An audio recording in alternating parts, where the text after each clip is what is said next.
नमस्कार, स्वागत है जी पुरवैया में। आप देख रहे हैं पुरवैया डीएनए और मैं हूं सैयद हुसैन। बिहार की सियासत को लेकर अगर आज कोई फिल्मकार फिल्म बनाए तो वो खुद कंफ्यूज हो जाएगा कि क्लाइमेक्स सीन कहां फिल्माया जाए, क्योंकि यहां सियासत ही कुछ इस तरह की हो रही है। खैर, झारखंड भी कम नहीं है। वहां पॉलिटिक्स के लिए मुद्दे इजाद किए जा रहे हैं। उन मुद्दों से किसे फायदा होगा, किसे नुकसान, ये तो भविष्य की गर्त में छिपा है। बात भविष्य की आई तो आपको यह भी बता दें कि झारखंड में कांग्रेस बेहतर भविष्य का ताना बाना बुन रही है, लेकिन उसमें भी कई दुश्वारियां हैं।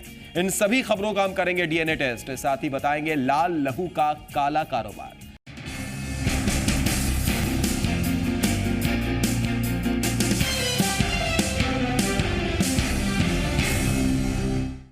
बिहार के मुख्यमंत्री जीतन राम मांझी की मियाद को लेकर जेडीयू में गुटबाजी तेज होती दिखाई दे रही है, लेकिन इस बीच मांझी ने नीतीश कुमार पर एक बड़ा बयान दे दिया है। मांझी ने कहा है कि नीतीश कुमार बिहार के चाणक्य हैं। हम समझते हैं कि नीतीश कुमार को बहुत कम लोग समझे हैं कि नीतीश कुमार कितना गंभीर आदमी है, बिहार के चाणक्य हैं। और जीतन मांझी पूर्वक हो सकता है, मैं मानता हूं कि फूहड़ थोड़ा है, लेकिन नीतीश कुमार आखिर कितना चालाक आदमी है सबको जानता है। और इधर जीतन राम मांझी को सीएम पद से हटाने की चल रही अटकलों के बीच मंत्री नरेंद्र सिंह का बड़ा बयान आया है। नरेंद्र सिंह ने कहा है कि नीतीश कुमार जहर खाकर आत्महत्या नहीं कर सकते हैं। मधुमक्खी के छत्ते में हाथ डालना सही नहीं है। नरेंद्र सिंह ने यह भी कहा कि चुनाव तक मांझी ही सीएम रहेंगे। समय के पहले चुनाव होने के बाद विधायक दल की मीटिंग में नए नेता का चुनाव होगा। सीधा सा गणित है। अगले चुनाव तक श्री जीतन राम मांझी अपने पद पर बने रहेंगे। और क्या नीतीश कुमार जैसे बुद्धिमान आदमी से आप उम्मीद करते हैं कि वो जहर खाकर आत्महत्या करेगा? अभी बिरनी के खोता में क्यों हाथ डालेगा? क्यों हम महादलितों को भड़कावेंगे? इससे तो अगर कोई बात होती है। और इधर जीतन राम मांझी पर लालू प्रसाद यादव क्या कुछ कह रहे हैं, हम आपको सीधे सुनाते हैं। जीतन मांझी सरकार से और नीतीश जी गए हैं लालू जी से क्लियरेंस लेने, लगता है कि हम कोई आला कमान है या कोई हमारा, हम बनाने में तो हम थे भी नहीं, बिगाड़ने में या कोई बात कर किसी को बात करेगा। तो ये पूरा BJP sponsor certain electronic media और प्रिंट मीडिया में बिना सोचे समझे हुए हम लोग के तरफ से ये चलाया जा रहा है कि ये लोग बस बदले जा रहे हैं, मुख्यमंत्री ये हो रहा वो हो रहा, तो कोई दम नहीं है। नीतीश कुमार जी इसके लिए नहीं आए हैं और मैं इस काम के लिए यहाँ नहीं बैठा हूँ। मैं बैठा हूँ कि जनता दल परिवार का जो विलय का काम आगे बढ़ाना है, तो माननीय मुलायम सिंह यादव जी से संपर्क करके, चूंकि सफाई में जो कार्यक्रम उनका चल रहा था, सफाई महोत्सव, तो उसमें व्यस्त थे। उनका इंतजार में हम लोग सब बैठे हुए हैं कि समय अब कम है, बैठ करके इसको ये किया जाए। इसमें चला हटा रहे हैं, ये हो गया वो हो गया, ये अफसर वो अफसर, ये अफसर बाब। तो ये जनता दल परिवार का मिलन पच नहीं रहा, लोगों को अपच है। वो मीटिंग कर रहे हैं लोग। अरे भाई, जो बनाया मांझी जी को, तो मांझी को दर्द नहीं है नीतीश जी के लिए, उनको दर्द नहीं है। तो ऐसा नीतीश ने और कोई आदमी और हम लोग का, हम दिल्ली को बदल, बिहार से इनको रिटर्न सो कॉल बोलता असमय जग का घोड़ा जाएगा बिहार। अरे बिहार तो पकड़ेगा, पकड़ा है, पहले भी पकड़ा है। तो ये सारी बातें हैं, इसलिए मैं आपको बता रहा हूं एएनआई के माध्यम से, बिहारवासी, देशवासी, ये सब देखिए, ये सब गलत बात है। कोई बात होगी, शिकवा शिकायत होगा, तो मिल बैठ करके इसको कोई चीज होगी तो सॉर्ट आउट कैसे करेगा? तो ये बिल्कुल बेबुनियाद है। हम लोग बैठे हैं, कल माननीय मुलायम सिंह शरद जी अभी आज भी वो भी आए थे, बुलाए थे हम, नीतीश जी भी आए थे, कल भी आए थे, सब बैठ के, और दिल्ली में बैठ के ठंडा में क्या करेगा। तो जीतन राम मांझी मुख्यमंत्री बने रहेंगे, उन पर कोई चर्चा नहीं हो रही है। लालू प्रसाद यादव ने भी ये बात बोली और कहा कि वहां जो हम लोग दिल्ली में भी बैठे हैं सिर्फ और सिर्फ विलय के लिए, जीतन राम मांझी पर कुछ नहीं है, मीडिया अफवाह फैला रही है। ये आरोप भी लगाया लालू प्रसाद यादव ने। चलिए, जेडीयू और आरजेडी के विलय की मुहिम के तेज होते ही मुख्यमंत्री जीतन राम मांझी के भविष्य को लेकर चर्चाएं तेज हो गई। नेतृत्व परिवर्तन के सवाल पर जेडीयू दो खेमे में साफ तौर पर बटा दिख रहा है। नेतृत्व परिवर्तन की मुहिम में जुटे नेता दिल्ली में जमे हैं, वहीं मांझी के समर्थन में भी आवाज मुखर होने लगी है। कृषि मंत्री नरेंद्र सिंह के बयान को इसी से जोड़कर देखा जा सकता है। हालांकि सीएम मांझी के बयान से ऐसा लग रहा है कि वो अब डिफेंसिव मूड में है। नीतीश को चाणक्य और चतुर और खुद को बेवकूफ बताकर मांझी एक तीर से दो निशाने साध रहे हैं। अगर नीतीश कोई फैसला लेते हैं तो कहा जाएगा वो उनकी चालाकी है, और मांझी कह सकते हैं कि मैं बेवकूफ था इसलिए हटा दिया गया। यानी जो गतिविधियां हो रही हैं उसको देखकर लगता है कि मांझी चंद दिनों के मेहमान हैं। हालांकि इसके बाद भी मांझी को सीएम पद से झटके में हटाना आसान नहीं होगा। अब सवाल यह है कि आखिर मांझी को हटाने की कवायद क्यों चल रही है।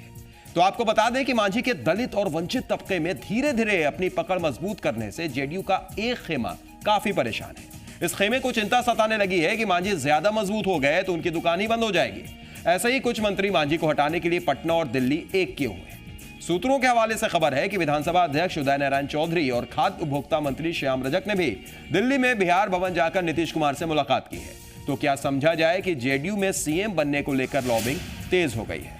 हालांकि इन खबरों पर विराम लालू प्रसाद यादव ने बस अब से कुछ ही देर पहले भी लगा दिया कि ऐसी कोई बात नहीं। इस बीच बीजेपी नेता सुशील कुमार मोदी ने विधानसभा भंग कर चुनाव कराने की भी मांग कर दी। दिल्ली में जी मीडिया से खास बातचीत में उन्होंने यह कहा कि मांझी जी को विधानसभा भंग कर जनता के बीच जाना चाहिए। लेकिन ये जो तमाशा हो रहा बिहार में, इसका खामियाजा इनको विधानसभा चुनाव में भुगतना पड़ेगा। और मैं तो कहना चाहूंगा कि बेहतर है इस स्थिति में कि बिहार की विधानसभा को भंग करके नया चुनाव कराया जाए, ताकि जो राजनीतिक अस्थिरता है और जो उठापटक चली वो खत्म हो जाए और एक नया जनादेश मिले। जो भी जनता जिसको चाहेगी वो मुख्यमंत्री बनेगा, जो इस पार्टी को जनादेश मिलेगा उसकी सरकार बनेगी। तो कम से कम ये लड़ाई तो बंद होगी, बिहार का विकास तो होगा। 1.5 साल से बिहार का कोई विकास नहीं हो रहा है। तो सबसे बेहतर है, और मैं जीतन राम मांझी से को कहूँगा कि अगर उनको हिम्मत दिखानी चाहिए, अगर उनको हटाते तो हटाने के पहले वो विधानसभा को भंग करके और नए चुनाव के मैदान के अंदर जाएं, केयर टेकर मुख्यमंत्री बने, वो लड़ाई आर पार की लड़ाई होगी। असल में जेडीयू के अंदर खाने चल रही हर गतिविधि पर बीजेपी की नजर है। बीजेपी पहले से ही मांझी को लेकर सॉफ्ट है और नीतीश को लेकर हार्ड। यह जाहिर भी हो चुका है। कई दफे तो बीजेपी ने मांझी का समर्थन तक किया है। अब सुशील मोदी मांझी को सलाह दे रहे हैं और मध्यावधि चुनाव तक की मांग कर रहे हैं। अगर सुमो यहां तक कह रहे हैं तो इसका भी मतलब है, क्योंकि जो खबर है उसके मुताबिक जेडीयू के बागी बीजेपी के संपर्क में है और बागियों ने पहले ही साफ कर दिया है कि वो मांझी का समर्थन करेंगे। हां, अगर जरूरत पड़ी तो बीजेपी की भी मदद लेंगे। यानी मांझी के समर्थन में बीजेपी है और उसकी चाहत यही है कि विधानसभा भंग हो, मांझी को अपने पाले में मिलाया जाए, नीतीश लालू के खिलाफ माहौल बनाया जाए और बीजेपी के मिशन 175 प्लस को पूरा किया जाए। चलिए, फिलहाल यहां पर एक छोटे से ब्रेक के लिए हम रुक रहे हैं, लेकिन ब्रेक के बाद जब लौटेंगे तो बात कांग्रेस की भी होगी कि झारखंड में कैसे कांग्रेस एक बार फिर पुरानी चीजों का सपना देख रही है। लौटते हैं।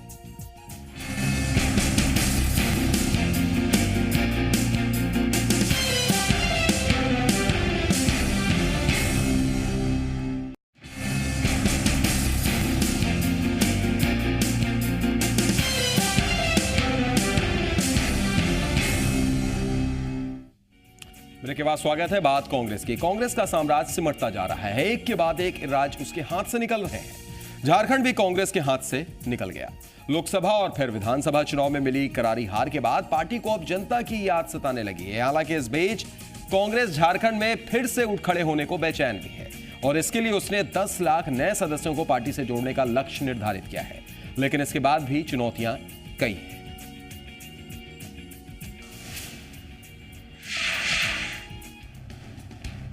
झारखंड में कांग्रेस के सितारे गर्दिश में हैं। राज्य गठन के समय जहां उसके 11 विधायक थे, साल 2009 के विधानसभा चुनाव में कांग्रेस को 14 सीटें मिली। लेकिन साल 2014 में संपन्न हुए विधानसभा चुनाव में कांग्रेस दहाई अंक में भी नहीं पहुंच पाई और महज 6 सीट पर ही सिमट गई। लोकसभा चुनाव में भी पार्टी का झारखंड में खाता नहीं खुल पाया। कांग्रेस की हार की वजह जनता से बढ़ती उसकी दूरी को बताया गया। लगातार हार के बाद कांग्रेस ने जनता से जुड़ने का कार्यक्रम बनाया है। हम लोग की कोशिश है कि लगभग 10 लाख नए लोगों को हम लोग कांग्रेस की सदस्यता से जोड़े और उनको कम से कम कांग्रेस सदस्यता दिलाते हुए उनको जो कांग्रेस की नीति और सिद्धांत जो है उनसे हम उनको रूबरू कराएं। जिनके कंधों पर सदस्यता अभियान की जिम्मेवारी सौंपी गई है, वो मानते हैं कि जनता ने व्यक्ति को दरकिनार किया है, न कि कांग्रेस की नीति और सिद्धांत को। जो हमारी परंपरा रही है कांग्रेस की, जो हमारे पुरखों ने कांग्रेस की स्थापना की, चाहे वो भारत की आज़ादी से लेकर के भारत के स्वर्णिम निर्माण की बात रही हो, हमारा कांग्रेस का कार्यकर्ता जो है वही हमारी बैकबोन हुआ करती थी, रीढ़ हुआ करती थी।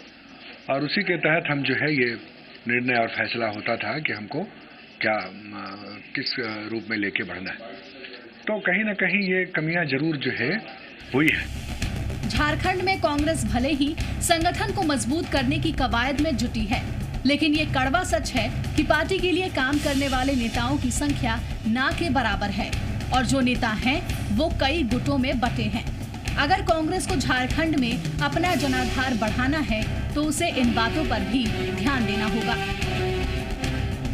अविनाश कुमार, जी मीडिया, रांची।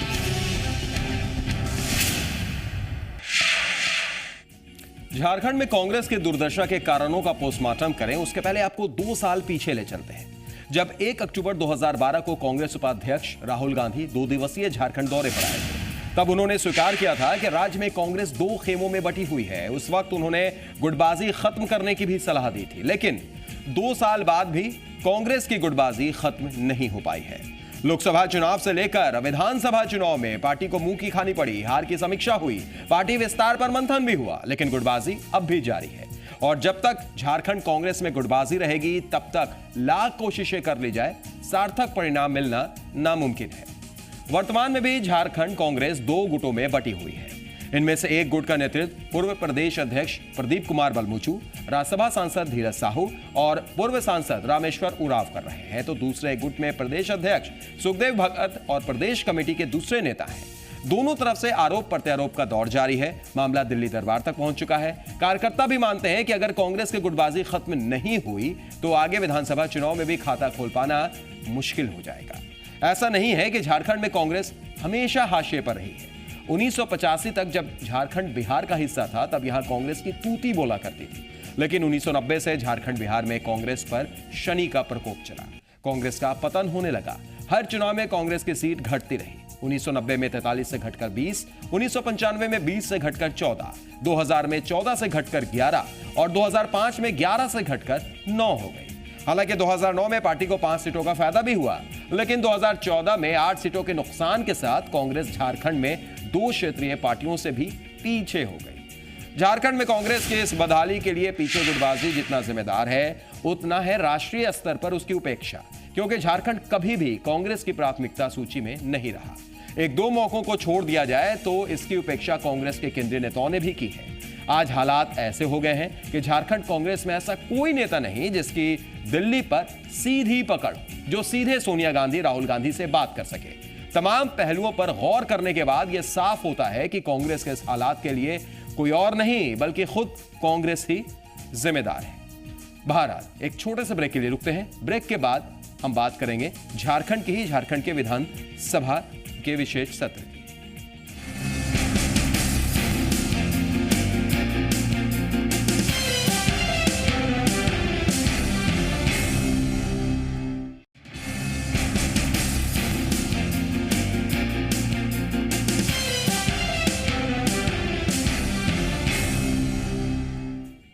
तो झारखंड के चौथे विधानसभा का पहला विशेष सत्र संपन्न होगा। आखिरी दिन विपक्ष ने जुमे की नमाज पढ़ने के वक्त को लेकर हंगामा भी किया और सत्ता पक्ष पर निशाना भी साधा।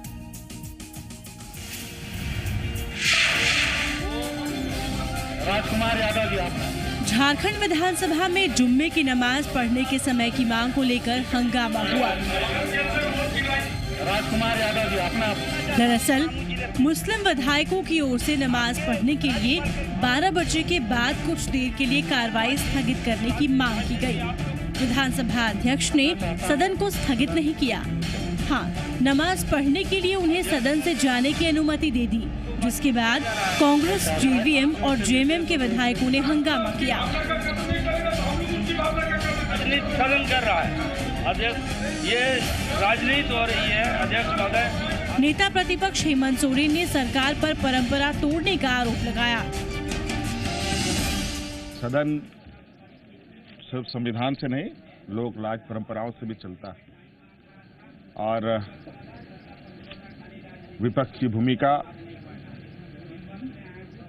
काफी मजबूत है। विपक्ष के हमलावर रुख को देखकर बीजेपी के वरिष्ठ नेता और विधायक सरयू राय तुरंत सरकार के बचाव में उतर आए। ऐसा कोई नियम नहीं है, प्रावधान नहीं है। समय समय पर आसन की तरफ से जो निर्देश होते रहे हैं, उस निर्देश के अनुसार आज भी काम हुआ है और सदन के अध्यक्ष महोदय को लगा कि अनुपूरक है, अंतिम दिन है, उसके पहले राज्यपाल महोदय का अभिभाषण है, तो जिनके लिए जरूरी है कि सदन से बाहर जाना, ऐसी स्थिति में उन पर कोई रोक नहीं है, इसलिए इसमें कोई अन्यथा नहीं लिया जाना चाहिए इसको। विपक्ष के विधायकों ने सरयू राय के स्तर को सिरे से खारिज कर दिया। यही नहीं, बीजेपी पर गंभीर आरोप भी मत डाले। मैं कह सकता हूं कि यह जो सरकार है, सरकार की जो अंदर की बातें हैं वो सतह पर आई है और उस भावना को दबा नहीं पाई सरकार के लोग, बैठे हुए लोग। उसी का प्रकटीकरण है कि भाई उन्होंने इस 14 साल की परंपरा को यहाँ तोड़ दिया। हालांकि प्रदीप यादव के इस आरोप को संसदीय कार्य मंत्री सीपी सिंह ने सिरे से खारिज कर दिया। भारतीय जनता पार्टी या पूर्व के जनसंघ पर ये आरोप लगता रहता है, लेकिन जनता इन आरोपों को नकार चुकी है और इसीलिए जो लगा रहे आरोप उसको झारखंड में भी जनता नकार चुकी है। ऐसा पहली बार हुआ है जब जुम्मे की नमाज को लेकर झारखंड विधानसभा में हंगामा हुआ। इस मामले में सत्ता पक्ष के अपने तर्क हैं और विपक्ष के अपने, लेकिन जिस तरह से इस मामले पर विपक्ष ने विरोध जताया, उससे साफ है आने वाले दिनों में वो सरकार को घेरने का कोई मौका नहीं छोड़ेगा। जी मीडिया, मनीष मेहता, रांची। कहना चाहता हूँ सदन कंटिन्यू चले। तो हर चीज पर राजनीति करने के लिए बस मौके का इंतजार चाहिए। बहरहाल आगे बढ़ते हैं। जी पुरवैया पर आज दिन भर हमने आपको खबर दिखाई कि किस तरीके से लाल लहू का काला कारोबार हो रहा है। राजधानी पटना में ब्लड बैंक में खून के अंदर रंग मिलाकर सप्लाई किया जा रहा है और इसी पर हम अब आज डीएनए भी कर लेते हैं। चिकित्सा क्षेत्र में जीवन रक्षा के लिए ऐसे बहुत से मौके आते हैं जब मरीज के लिए तुरंत रक्त की जरूरत होती है और जरूरत का यह खून ब्लड बैंक से मिलता है। सुप्रीम कोर्ट ने भी सख्त निर्देश दिए हैं कि जो भी ब्लड पेशेंट को दिया जाए वो रजिस्टर्ड ब्लड बैंक से होना चाहिए। मौजूदा नियमों के मुताबिक ब्लड बैंक का लाइसेंस उसे मिलता है जिसके पास ब्लड बैंक के संचालन के लिए 7 कमरे हों, उसमें से 4 पूरी तरह वातानुकूलित हो, निरंतर बिजली उपलब्ध हो, उनमें विशेष डिजाइन का रेफ्रिजरेशन हो, निश्चित योग्यता वाले मेडिकल ऑफिसर और अन्य तकनीकी स्टाफ। आज आपको यह जानना बेहद जरूरी है कि जरूरत पड़ने पर ब्लड लेने का सही तरीका क्या है। डॉक्टर या अस्पताल से किसी ब्लड बैंक का फॉर्म लें और उसे डॉक्टर से भरवा लें। फॉर्म पर डॉक्टर के साइन और अस्पताल की मुहर लगवा लें। उसके बाद मरीज के ब्लड ग्रुप का ब्लड ले आए, ब्लड बैंक से लाए खून की जांच कराएं, उसके बाद ही मरीज को चढ़वाएं। लेकिन क्या ऐसी चीजें होती हैं? ये जो लगातार हमने देखा, आज दिन भर जो तस्वीरें हमने दिखाई हैं, उसने ये सवाल जरूर खड़ा कर दिया है कि किस तरीके से मरीजों की जिंदगी के साथ खिलवाड़ हो रहा है। फिलहाल डीएनए में आज के लिए इतना ही। दीजिए इजाजत, नमस्कार।